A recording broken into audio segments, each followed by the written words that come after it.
आकांक्षा दुबे आत्महत्या केस के मुख्य आरोपी समर सिंह और संजय सिंह अभी भी पुलिस की पकड़ से बाहर हैं। तो वहीं अब आकांक्षा दुबे की पोस्टमार्टम रिपोर्ट भी सामने आ गई है, जिसमें चौंकाने वाली बातें सामने निकल कर आई हैं। दरअसल पुलिस द्वारा ये कहा जा रहा था कि आकांक्षा दुबे ने शराब पी रखी थी, लेकिन पोस्टमार्टम रिपोर्ट में शराब की बातें नहीं बताई गई हैं। इसके साथ ही जो पोस्टमार्टम रिपोर्ट बता रही है उसमें आकांक्षा दुबे के कलाई पर चोट के निशान हैं और उनके पेट में कोई ब्राउन पदार्थ पाया गया है। तो वहीं वकील अब आकांक्षा दुबे के विसरा रिपोर्ट का इंतजार कर रहे हैं। तो वहीं परिवार के लोग मुख्यमंत्री योगी आदित्यनाथ से सीबीआई जांच की मांग कर रहे हैं।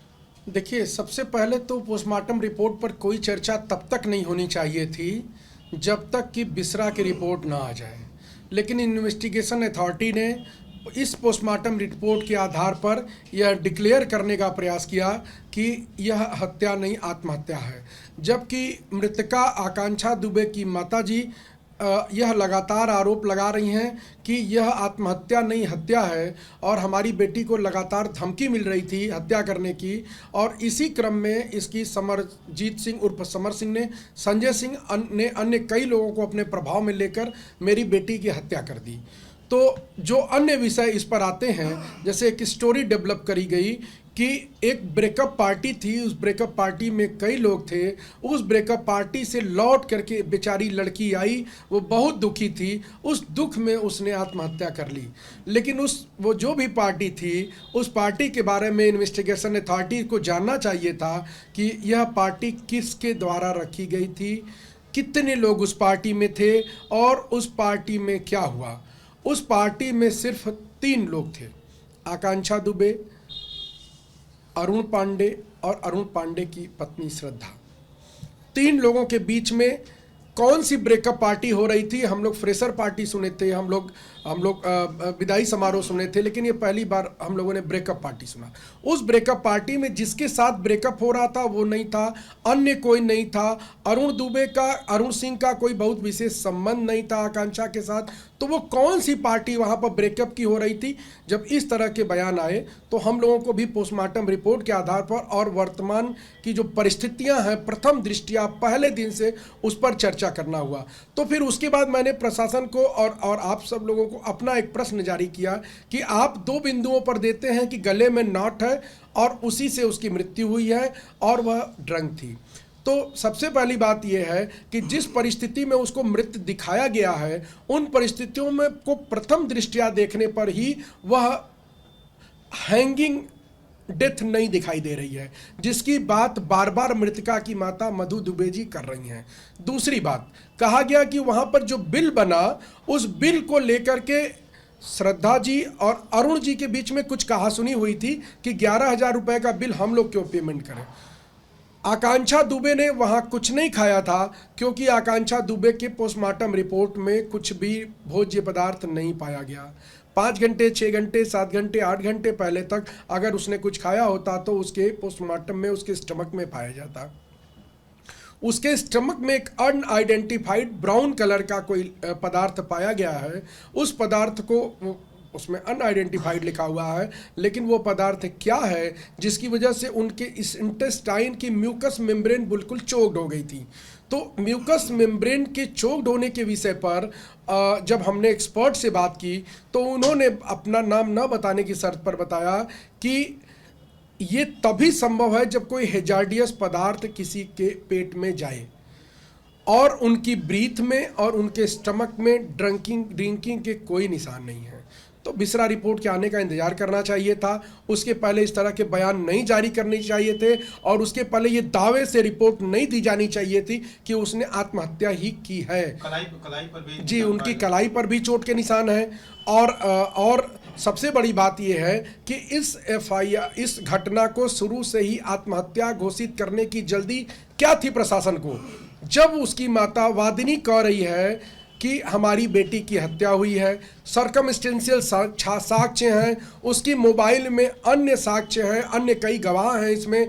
तो इसको पुलिस ने क्यों आत्महत्या में दर्ज किया, जबकि वादिनी मधु दुबे का स्पष्ट बयान है कि हमारे बिटिया की हत्या कर दी गई थी, उसको ब्लैकमेल किया जा रहा था, 2.5 साल से उसको एक्सटॉर्शन किया जा रहा था, उसकी कमाई के पैसे उसको नहीं दिए जा रहे थे और उसको एक पपेट की तरह इस्तेमाल किया जा रहा था। तो आखिर पुलिस का क्या इंटरेस्ट था सारनाथ थाने का? इसीलिए कल एक वकीलों का बड़ा प्रतिनिधिमंडल कई वरिष्ठ अधिवक्ताओं के साथ जाकर के एडीएम सिटी साहब के यहाँ गए। तो एडीएम सिटी साहब के कार्यालय में हम लोगों ने एक मांग पत्र दिया सभी बड़े पुलिस अधिकारियों को, प्रशासनिक अधिकारियों को, माननीय मुख्यमंत्री उत्तर प्रदेश सरकार को हम लोगों ने ये मेल करके सूचना करके किया है कि इसमें पुलिस को से वादिनी को पुलिस से न्याय मिलने की उम्मीद नहीं है इसलिए इस मामले की सीबीआई जांच कराई है। जो पोस्टमार्टम रिपोर्ट है उसमें क्या सामने आए हैं कि ड्रिंक नहीं की हुई थी आकांक्षा दुबे? देखिए उसमें जी उसमें देखिए ये पोस्टमार्टम रिपोर्ट आई है। अभी बिसरा रिपोर्ट का इंतजार करना चाहिए था, कोई बयान नहीं देना चाहिए था, लेकिन उसमें है कि उसकी ब्रीथ में नॉट सीन जो है वो अल्कोहल नॉट सीन है या वो महसूस नहीं किया जा सका, उसके स्टमक में अल्कोहल नहीं पाया गया, उसके पेट में कोई खाद्य पदार्थ नहीं पाए गए। तो इसका इंतजार करना चाहिए था प्रशासन को, इतनी जल्दी नहीं दिखानी चाहिए। शरीर पर पुलिस ने बताया कि उसके गले में सिर्फ नॉट है ऐसा जिससे उसकी मृत्यु हो सकती है, लेकिन उसके कलाई में भी चोट का निशान है और वो रो रही थी जब उसने रील अपना एक इंस्टाग्राम पे जारी किया था। तो इतनी बड़ी कलाकार, वो उसने कुछ भी नहीं कहा, सिर्फ रो रही थी। तो वो कौन सी परिस्थितियां थीं जिन परिस्थितियों में उसको किन लोगों ने उसको इतना रोने के लिए मजबूर किया? वो प्रतिदिन मुझे लगता है जो लोग इस काम को देखते हैं, उसके फॉलोअर्स थे 20 लाख से ज़्यादा उसके फॉलोअर थे, उसका कोई भी रील आने से पहले ही उस पर लोगों की लाइन लग जाती थी व्यूवरशिप के लिए। वह अपने जीवन में एक यही दुख था जिसको वो उसको ब्लैकमेल करके उसको शादी का झांसा दे करके ऐसा उसकी माता जी ने वो किया हुआ है। जी समर सिंह और संजय सिंह फरार है, पुलिस की क्या नाकामी है? यही तो सबसे बड़ी बात है। आप जरा सा ध्यान दीजिएगा, किसी मामले में वादिनी का पूरा बयान लिया जाता है, उसके बाद एक्यूज को नोटिस दे करके या तो उसका बयान लिया जाता है या उसकी गिरफ्तारी का प्रयास किया जाता है, लेकिन यहाँ पर एक्यूज उपस्थित नहीं है। मानी इन्वेस्टिगेशन अथॉरिटीज़ का नोटिस उसने नहीं रिसीव किया है और इन्वेस्टिगेशन अथॉरिटी को इतनी जल्दी है उसके बारे में बताने की कि नहीं वो हत्या नहीं है, वो आत्महत्या है। वो बेचारी बहुत दुखी थी, ब्रेकअप से बहुत दुखी थी, वो यहाँ रहती थी, ठीक है रहती थी, उसको शादी का झांसा दे करके उसको फंसाया गया था, उसको ब्लैकमेल किया जा रहा था। ब्रॉडर पर्सपेक्टिव में क्यों नहीं आप सोच रहे हैं? आप एक अपराधी यदि बच जाएगा तो वो कितने ज़्यादा लोगों के साथ अपराध करेगा, इसकी परिकल्पना के बाहर होकर के क्यों बात की जा रही है? क्यों वो गरीब लोग उसके माँ बाप हैं इसलिए, वो उत्तर प्रदेश के एकदम पिछड़े क्षेत्र से आती है इसलिए? तो ऐसा नहीं होने पाएगा। न्याय की लड़ाई लड़ने के लिए सैकड़ों अधिवक्ता भाइयों ने ये कहा है कि हम लोग निःशुल्क लड़ेंगे, यहाँ से लेकर हाईकोर्ट सुप्रीम तक लड़ेंगे। घेरे में है बिल्कुल है, और हम लोगों ने यह मांग की है कि हम लोग जो है वो सीबीआई जांच की मांग कर रहे हैं और तत्काल पहले हम लोगों ने मेल भी कर दिया है अन्य जगहों पर भी।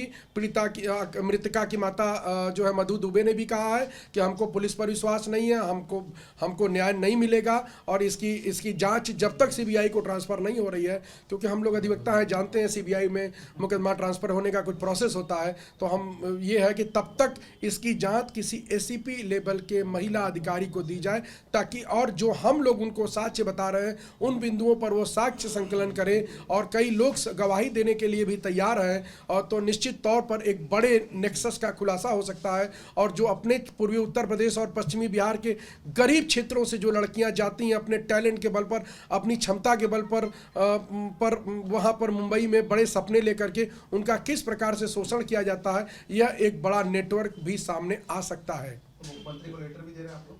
मुख्यमंत्री को लेटर हम लोगों ने दे दिया है, उनको मेल कर दिया है, हम लोग उसको रजिस्ट्री करेंगे, कोर्ट में भी हम लोग एप्लीकेशन देंगे 190 का।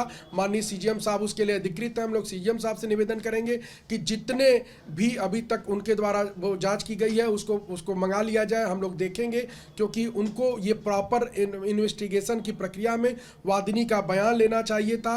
वादिनी का कहना है कि अभी तक उससे बयान प्रॉपर नहीं लिया गया, उसके कहने के अनुसार एफआईआर नहीं दर्ज की गई, एफआईआर अगर मैनिपुलेटेड दर्ज की गई तो हम लोगों की यह मांग है कि हम लोग इस मामले इसकी सीबीआई जांच चाहते हैं और जो लोग इसको बचाने का प्रयास कर रहे हैं एक्यूज को उनके भी खिलाफ हम लोग जांच चाहते हैं, प्रॉपर कार्रवाई चाहते हैं।